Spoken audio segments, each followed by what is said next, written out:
many big rivers. Now, we're going to invest heavily in irrigation. We're going to put over 500,000 hectares in each of the 3 regions. With that, we'll be able to have, in 3 years, we'll not depend on rain-fed agriculture again. In addition to that, we're also trying to do other things, for example, building dams, the rivers, so that when the rains come, they don't go into in the lake. We're doing that, but also growing drought-resistant crops, what they call resilience, like cassava and others, Monsanto and others, and the Danforth Center from St. Louis are doing research on these drought-resistant crops or crops that need very little rain. We're doing that. All those are responses to climate change. There's also a session on that. There's no question that climate change is a very, very serious matter, and we're trying to respond to it as much as we can.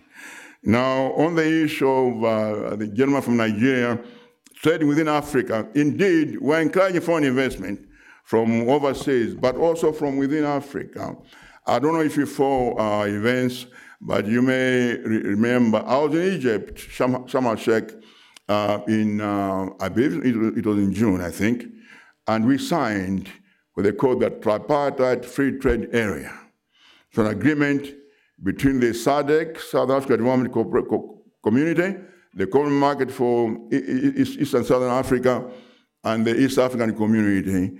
This is 26 countries, and a market of over 625 million people with a value of about $1 trillion US. So the market is there. And the same month in Johannesburg, South Africa, we signed the Continental Free Trade Area. By 2017, we'll have a Continental Free Trade Zone. Because in West Africa, you have the ECOWAS, and also we have the Maghreb in the North Africa, and the IGAD in Eastern Africa. All those together will join the free trade area we signed, and the whole Africa will be one free trade area. So we encourage investments from within Africa, and we have, in Malawi, for example, we have a lot of investors from South Africa, Kenya, and of course, Nigeria. Mr. Aliko Dangote, whom we all know from Nigeria, is building a cement factory in Zimbabwe. So we're getting investment from West Africa, but also investments, one of our companies invests in South Africa, food processing, and so on and so forth. So we still encourage trade within Africa.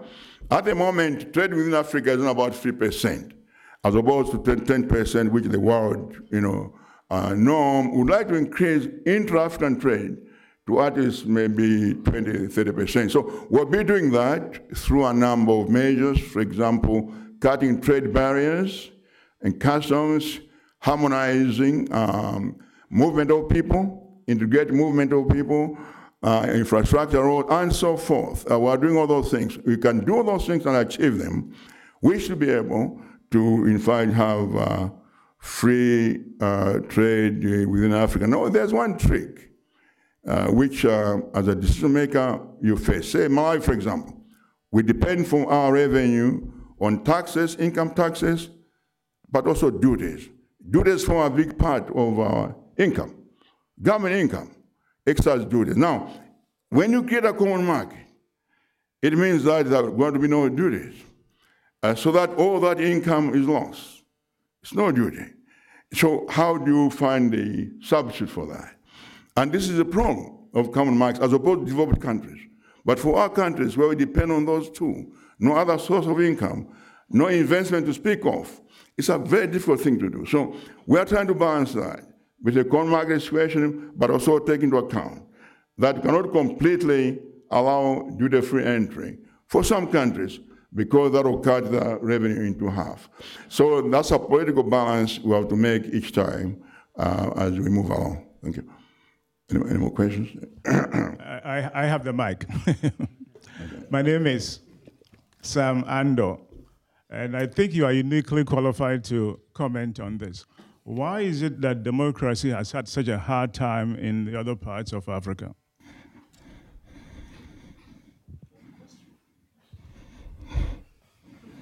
Okay, another question? Let's have two at a time. I'll answer that. I've got a mic as well. There's a Sorry. Thank you, Mr. President. My name is Ndrea Tikum. I'm part of the Yale World Fellow Program. It's an honor to have you here today. Thank you. Very quickly, you talked a lot about the adoption of the 1994 Constitution as being the second liberalization of Malawi. And yet, I get a sense throughout your message or your speech that you are lamenting the drawback of international support or donor support to Malawi. So I don't know if maybe I got it wrong, but it came across as if you would rather still see the Americans and the Brits continue to support Malawi and support your initiatives instead of perhaps grooming homegrown solutions. And this leads me to my question.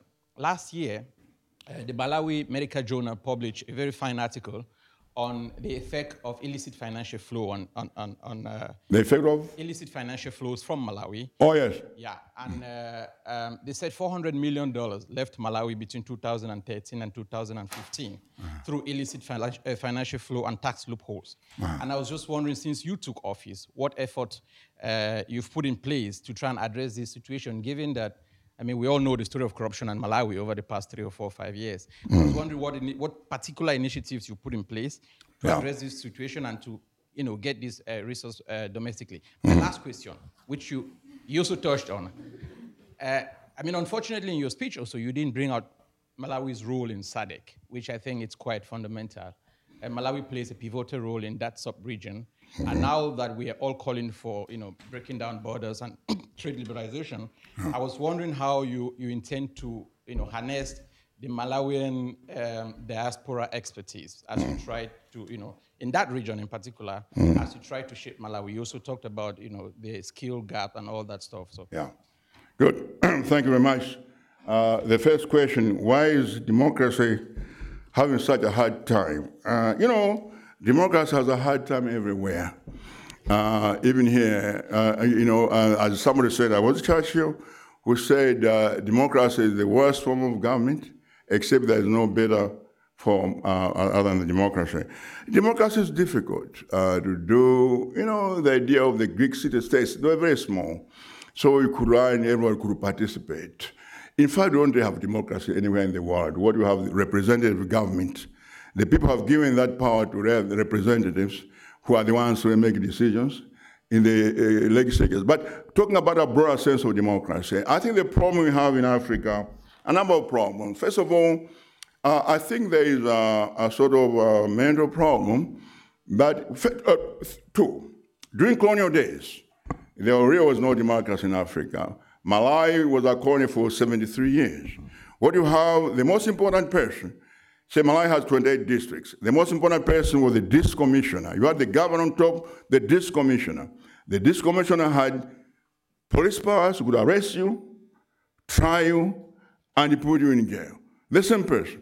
So there was no separation of powers. There was never democracy. The colonial entities never put democracy in Africa. That's a fact. Then it was totally authoritarian. Then we became independent and said, so we must be democratic. Now we all fought together.